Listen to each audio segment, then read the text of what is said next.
स्वतंत्र लढणार असे एक विचार सुरू आहे का विधानसभेसाठी? नाही. कारण अहवाल नाही. आम्ही महाविकास आघाडीतूनच लढू, पण आम्ही 288 मतदारसंघात तयारी करतोय संघटनात्मक बांधणीची. शिवसेना पक्षप्रमुख उद्धव ठाकरे यांनी एक साधारण 2 दिवसापूर्वी शिवसेना भवनामध्ये सर्व आमच्या जिल्ह्यातले प्रमुख नेते, जिल्हा प्रमुख, संपर्क प्रमुख असे प्रमुख लोकांची एक बैठक घेऊन स्पष्ट त्यांनी सूचना केल्या की 288 मतदारसंघामध्ये संघटनात्मक बांधणीच्या कामाला आपण पुन्हा नव्यानं लागलं पाहिजे. महाराष्ट्रामध्ये खरं म्हणजे देवेंद्र फडणवीस यांच्यावरती हा ठपका आला आहे.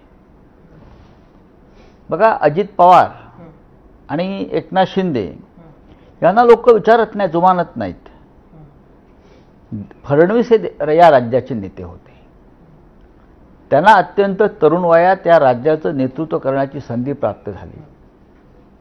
त्यांनी सुरुवातीच्या काळामध्ये हे राज्य अत्यंत उत्तम प्रकारे चालवायचा प्रयत्न केला, पण नंतर ते ज्या पद्धतीचं त्यांनी घसरलेलं राजकारण केलं त्याच्यामुळे आज महाराष्ट्राच्या राजकारणामध्ये देवेंद्र फडणवीस हे विलन झालेले आहेत, हे विलन ठरलेले आहेत.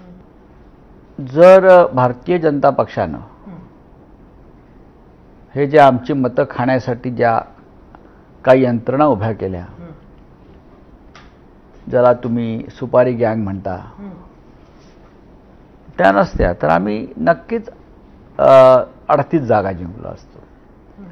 पण ठीक आहे, 30चा आकडा हा काय कमी नाही आहे.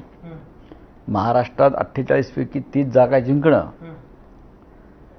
हे फार मोठं यश आहे, आणि ते सुद्धा अत्यंत प्रतिकूल परिस्थितीमध्ये, विषम परिस्थितीमध्ये.